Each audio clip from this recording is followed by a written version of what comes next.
Betty era una trabajadora social blanca, y Barney, empleado del correo estadounidense descendiente de etíopes, vivían en Portsmouth del estado de New Hampshire, eran vecinos respetados, asistían puntualmente a la iglesia y participaban de labores comunitarias. Bernay también era desde ese año miembro de la Comisión de Estados Unidos sobre Derechos Civiles. A fines de agosto emprendieron un viaje en auto, visitaron provincias de Ontario y Quebec, en Canadá, y después por diferentes lugares del estado de Nueva York. El 19 de septiembre de 1961, Betty y Barney Hill volvían de unas vacaciones por una solitaria carretera de New Hampshire. Mientras viajaban observaron un objeto luminoso que recorría en el cielo, el cual los obligó a detener el vehículo a una orilla del camino para observarlo. Esa noche del 19 de septiembre volvían hacia Portsmouth en su Chevrolet Bel Air modelo 1957 por la Ruta 3, que atraviesa las montañas blancas de New Hampshire, cuando ocurrió el macabro hecho. Dentro del auto viajaban Barney, Betty y su perrita Delsey. Era ya tarde por la noche y no había presencia de vehículos en la ruta. A la altura del pueblo de Groverton, observaron lo que parecía un objeto brillante en el cielo. El objeto presentaba un extraño movimiento, se elevó en el cielo hasta detenerse cerca de donde se veía la luna, que estaba en cuarto creciente. Creyeron que tal vez fuera un satélite artificial. Betty le pidió a Barney que parara, para poder verlo mejor y dejar que Delsey hiciera sus necesidades. Descendieron del auto, Betty con unos binoculares y Barney con una pistola que cargaba. Sabía que por esos parajes solían aparecer osos. Betty siguió observando el objeto volador que emitía luces de diferentes colores. Barney agregó que podría tratarse de un avión común y corriente. Decidieron continuar su viaje, y esta vez la luz parecía seguirlos. Por momentos se perdía entre los picos de las montañas, cada vez el objeto se acercaba más a ellos. En un punto, parecía que el objeto aterrizó sobre la montaña Cannon, pero despegó y en un movimiento rápido quedó cerca del auto. A poco más de 1 kilómetro de Indian Head, el objeto luminoso descendió unos 20 o 25 metros sobre el auto. Barney frenó, casi completamente enceguecido por la luz que llenaba todo el campo de visión del parabrisas.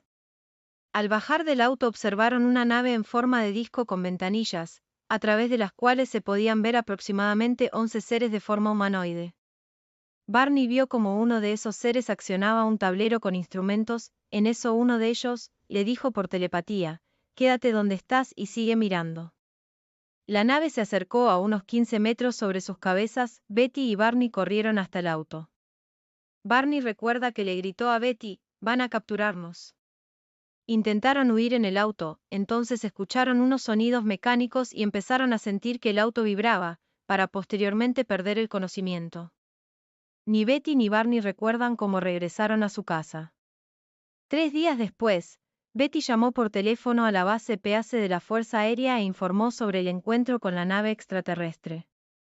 Al día siguiente, los visitó el mayor Paul W. Henderson, que conversó con ellos durante media hora.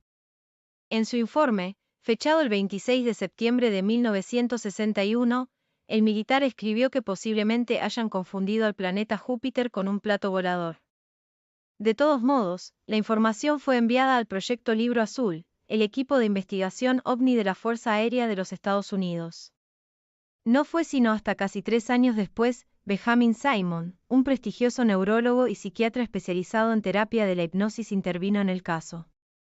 En 1964, Simon hipnotizó en varias sesiones por separado a Betty y a Barney, en estado de hipnosis regresiva. Ambos recordaron casi lo mismo para llenar el vacío en sus memorias hasta que llegaron a su casa. Según los relatos, fueron llevados al interior de la nave extraterrestre, y fueron sometidos a varias pruebas, para después borrarles la memoria para que no recordaran nada de lo sucedido. La descripción de los alienígenas coincidía perfectamente en ambos relatos. Medían alrededor de 1,5 metros, con piel color gris y tenían una cabeza muy grande y calva en forma de pera invertida, con ojos grandes y almendrados, nariz y boca pequeñas. Mediante una comunicación telepática, uno de los aliens le habló en inglés a Betty y le entregó un mapa estelar del sistema binario Zeta Reticuli, a 39 años luz de la Tierra, de donde provenían los tripulantes del OVNI. Simon llegó a la conclusión que tanto Betty como Barney tenían falsos recuerdos, que habían sufrido una especie de amnesia y que habían creado involuntariamente toda la historia para llenar ese hueco en sus memorias. El 25 de octubre de 1965 el Boston Traveler publicó en su portada un artículo titulado «Fueron secuestrados por un ovni terrorífico». El periodista John Latreille, del Traveler, consiguió las anotaciones de las entrevistas que el Dr. Simon había tenido con Betty y Barney. Entonces, la historia de Betty y Barney se hizo pública a nivel mundial. La agencia de noticias UPI compró la historia escrita por Latreille y se las dio a sus medios esparcidos por todo el planeta. Llegaron ofertas para Logie. El Dr. Simon y el escritor John G. Fuller dieron forma al libro de Interactive Journey sobre el caso, donde se incluyó una ilustración del mapa estelar del sistema Zeta Reticuli, dibujado por la propia Betty. La obra se convirtió en bestseller. Barney Hill murió de una hemorragia cerebral el 25 de febrero de 1969. Después de la muerte de su esposo, Betty fue alejándose paulatinamente de la exposición pública.